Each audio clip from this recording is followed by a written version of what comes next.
My fiancé said, "I need some space to think."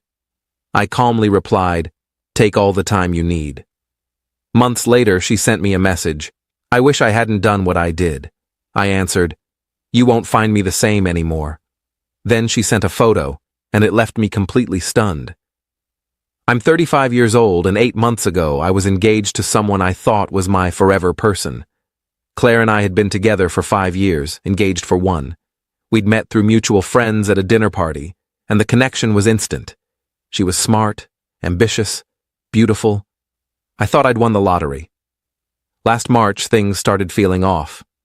Claire was distant, always on her phone, working late more often.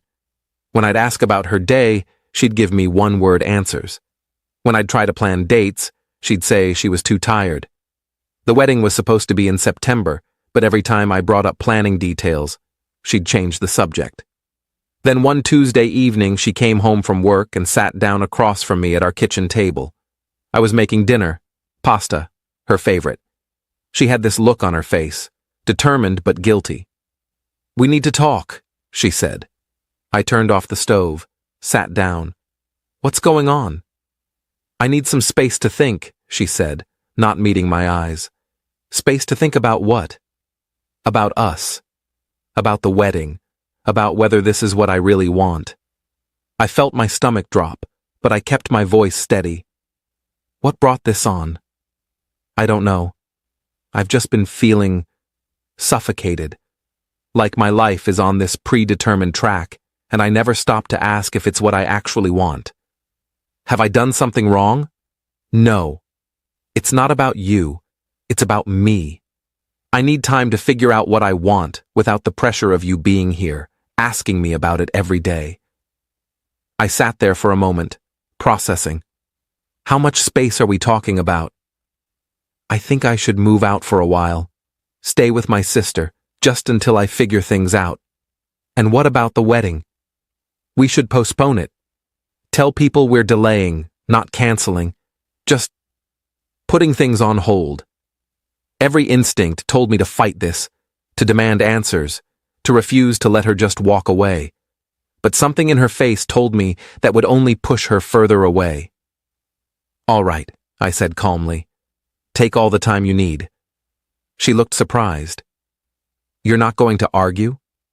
If you need space to figure things out, then you need it. I can't force you to want this." She actually looked disappointed, like she'd wanted me to fight for her. But she nodded. "Thank you for understanding." She packed a bag that night. Took enough clothes for a week, said she'd come back for more later. Kissed my cheek on the way out. It felt like goodbye. Update 1. The first week was brutal. I called in sick to work twice, couldn't sleep, barely ate. Claire texted me every few days, short messages. "Just checking in. Hope you're doing okay. Still thinking things through." I kept my responses brief. "I'm fine. Take your time." Week 2, my best friend Ryan came over. Found me on the couch in sweatpants, beard growing out, apartment a mess. "Dude, you look like hell," he said. "Feel like it too." "Have you talked to her?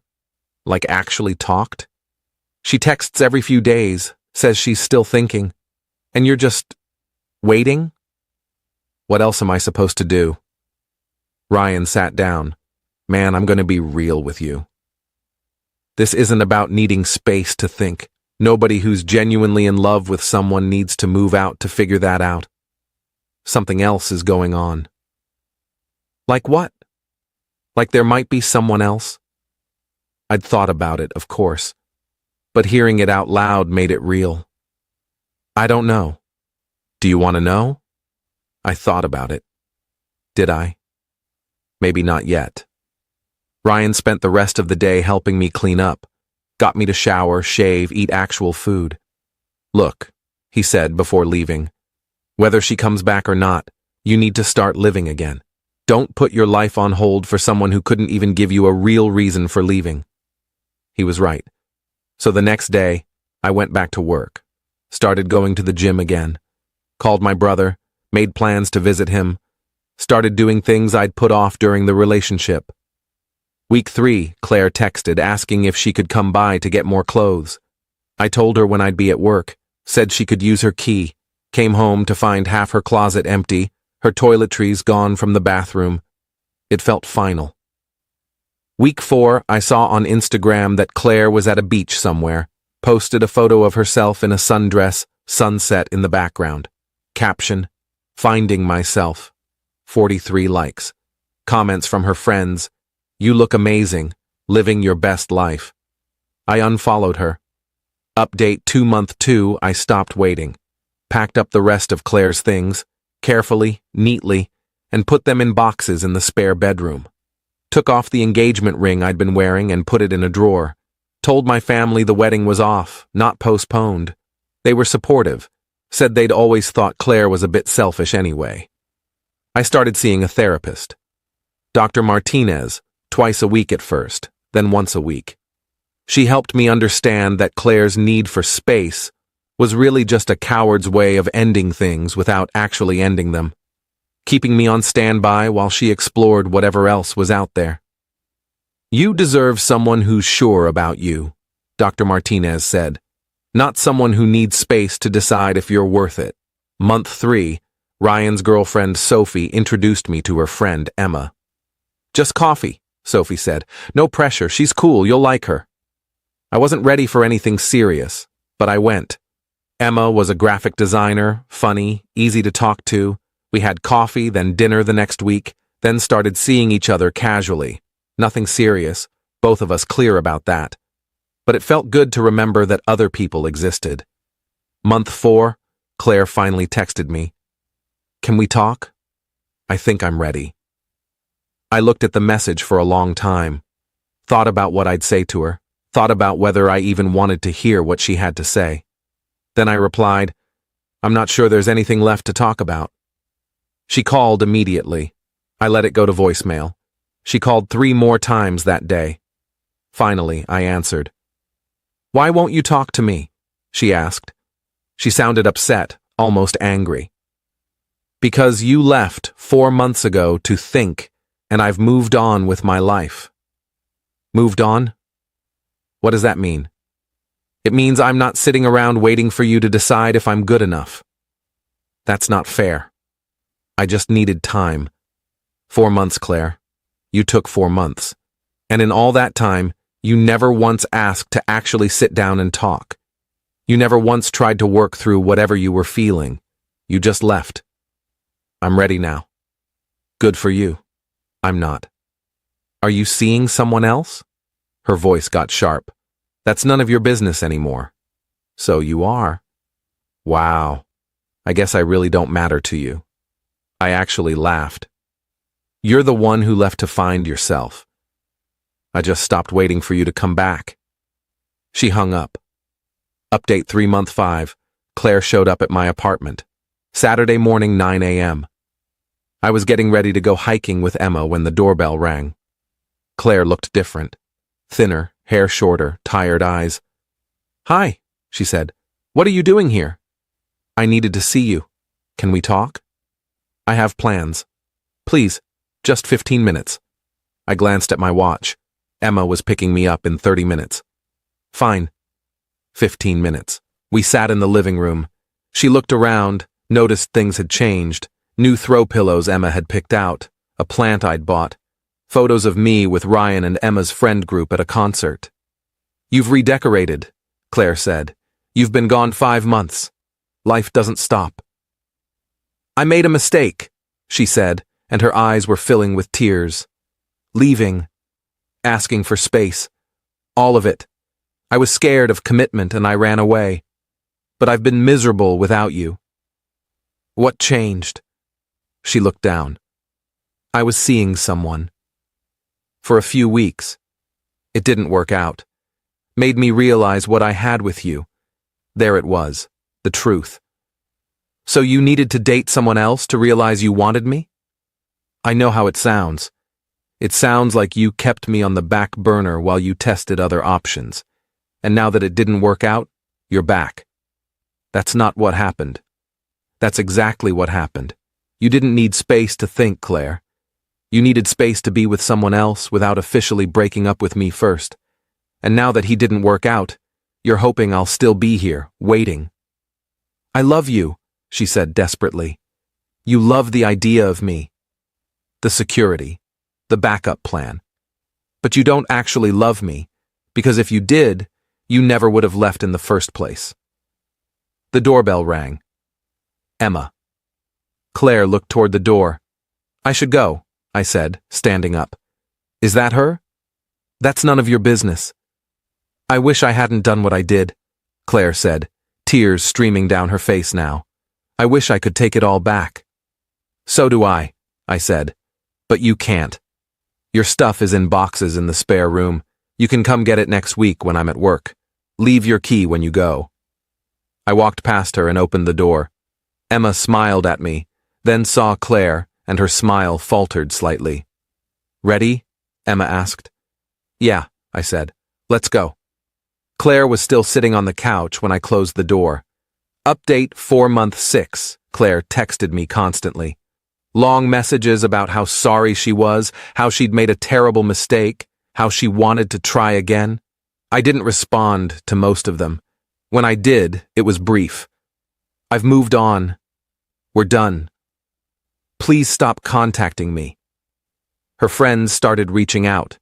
Her sister called me, said Claire was depressed, not eating, couldn't sleep, that she really did love me and had just gotten scared. Then she should have talked to me about it, I said, not run away for 5 months. She knows that now. Good. Hopefully, she learns from it. Month 7, Emma and I had the relationship talk. Decided to be exclusive. She was everything Claire wasn't. Present, honest, communicative. When she had doubts or worries, she talked to me about them. We worked through things together. I told Emma everything about Claire. She listened, didn't judge, just said, sounds like you dodged a bullet. I loved her though, part of me still does. I get that. But love isn't enough if the other person isn't all in. You deserve someone who's sure about you. It was almost word for word what Dr. Martinez had said. Month 8, last week, Claire sent me another message. I wish I hadn't done what I did. I replied, you won't find me the same anymore. There was a long pause. Then she sent a photo. It was a picture of a positive pregnancy test. I stared at my phone, feeling like I'd been punched in the stomach. Called her immediately. Is this real? I demanded when she answered. Yes. When? About 7 weeks. I did the math. That would have been right around when she came to my apartment. Who's the father? Long silence. Then, the guy I was seeing. Marcus. Does he know? Yes. He wants nothing to do with it. Blocked me on everything. I felt this surge of emotion, anger, pity, satisfaction, guilt, all mixed together. Why are you telling me this? Because I don't know what to do. I'm scared, and you're the only person who ever really took care of me. Claire, I'm not your safety net. I know. I thought you should know. Why? We're not together. This isn't my problem. I know it's not your responsibility.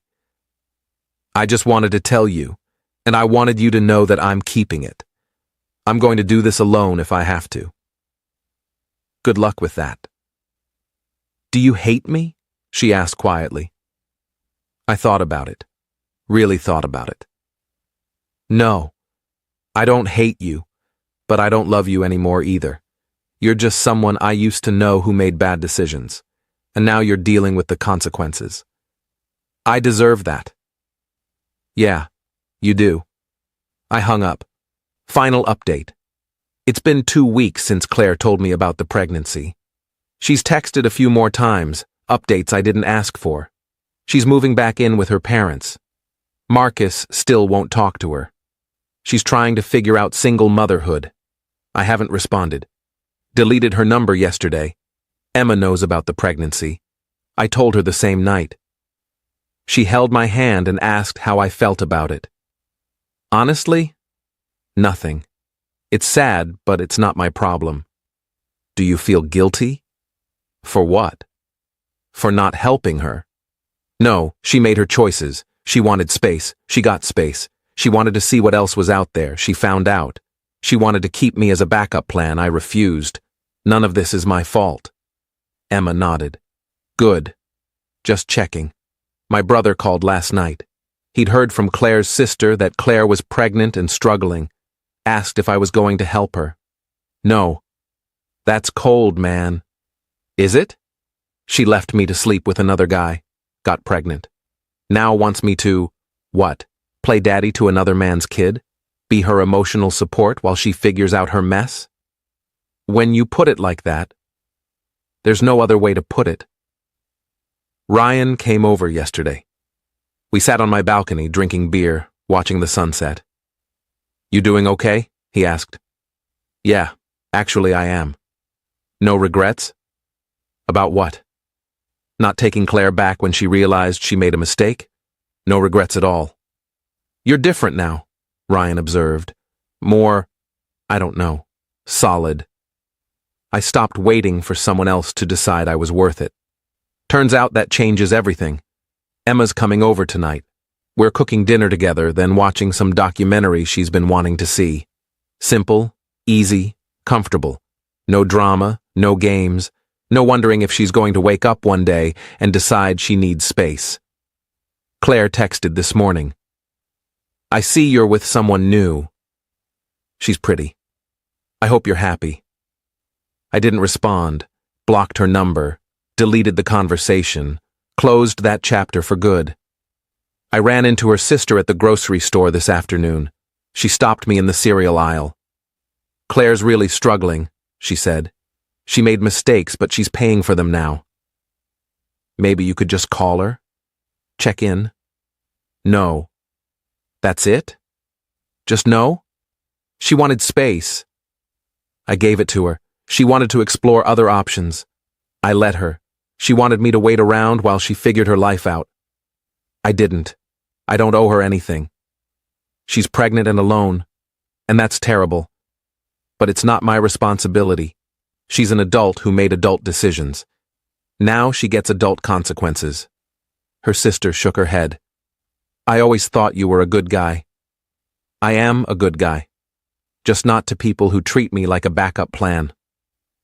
I paid for my groceries and left. This evening I'm sitting here thinking about the last 8 months. How devastated I was when Claire left. How I thought my life was over. How I couldn't imagine being happy without her. And now, I'm happier than I've been in years. Emma's amazing. My life is peaceful. I wake up every day not wondering if today's the day my partner decides she needs space or wants to find herself or whatever excuse people use when they're too cowardly to just end things honestly. Claire sent one last text before I blocked her. Just 3 words. I miss you. I didn't respond. There was nothing left to say. Edit 1. Some people are asking if I feel bad about not helping Claire with the pregnancy. Short answer, no. She's not my girlfriend, fiancée, or wife. The baby isn't mine. She chose to keep it knowing the father wants nothing to do with it. Those are all her choices. I'm not obligated to bail her out just because we used to date. Edit 2. To clarify the timeline. Claire left in March asking for space. Admitted in July she'd been seeing someone else for a few weeks, which means she probably started seeing him in May or June while still texting me about thinking things through, got pregnant around September, and told me about it in November. So yeah, I'd completely moved on by the time she tried to drop this on me. That again, if I was going to keep my business running, if I'm in the business of collecting trash, I want to make sure that people have trash. Drill, baby, drill! Drill, baby, drill. And all that is really saying is, I'm going to help out BP, Chevron. I'm going to help out these fucking massive companies. And when it comes to war, holy fuck, dude. Can you imagine working at Lockheed Martin when, you hear that we're kicking off another war in Iran? Your dick is so hard. You're like, holy shit. Thinking about a watch. Oh, get a nice Richard Millet. You're calling your wife. You're like, babe, good news. It's red panties night.